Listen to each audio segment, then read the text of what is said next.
চেষ্টা করবেন আপনার কান পর্যন্ত যেন ওই কথাগুলো কখনোই না পৌঁছায়, যে কথাগুলো আপনার অবর্তমানে আপনার সামনে রসগোল্লা সাজা মানুষগুলো বলে বেড়ায়। বিশ্বাস করেন, যদি আপনি একবার বুঝে ফেলেন যে আপনার পিঠ পিছে আপনার একান্ত বিশ্বস্ত মানুষগুলো আপনার সম্পর্কে কি বলে বেড়ায়, তাহলে তাদেরকে ঘৃণা করতেও আপনার ঘৃণা লাগবে।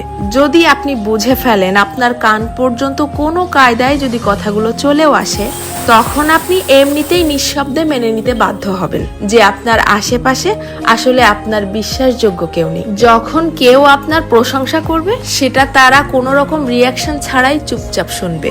অথচ কেউ যখন আপনার সম্পর্কে খারাপ কিছু বলবে, সেটা দেখবেন যত দ্রুত সম্ভব এরাই মানুষের মধ্যে ছড়িয়ে দিবে।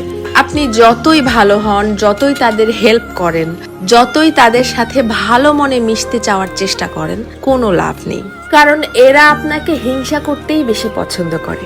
আপনার সামনে দেখাবে যে আপনাকে ভালোবাসে, অথচ আপনার পিঠ পিছে আপনাকে প্রচন্ড লেভেলের হিংসা করে। দীর্ঘদিন ধরে সবকিছু জেনেও চুপচাপ সহ্য করতে করতে যখন আপনি তাদের মতের অমিল হয় এইরকম সামান্য দুই একটা কথা বলে বসবেন, তখনই বুঝতে পারবেন তাদের আসল রূপ।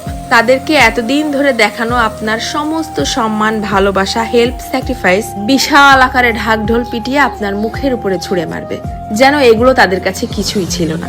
আমার কথাগুলো বিশ্বাস হচ্ছে না? আপনি আপনার জীবনে এই ব্যাপারটা একবার অ্যাপ্লাই করে দেখতে পারেন। বিশ্বাস করেন, কেউ কারো আপন না, শুধুমাত্র সামনাসামনি আপন আপন সাজার ভান ধরে। যত দ্রুত আপনি এই সত্যিটা বুঝতে পারবেন, তত দ্রুত আপনার জীবনটা শুধরে যাবে। কারণ কেবলমাত্র তখনই আপনি সেই আপন সাজা মানুষগুলোর সামনে নিজেকে প্রেজেন্ট করা বন্ধ করে দিবেন। কারো কাছ থেকে কোনো এক্সপেকটেশনও রাখবেন না। জীবনটা হয়ে যাবে শান্তির। তবে মন খারাপের কিছু নেই, এদের জন্যও সৃষ্টিকর্তা বড় কিছু আয়োজন করে রেখেছেন।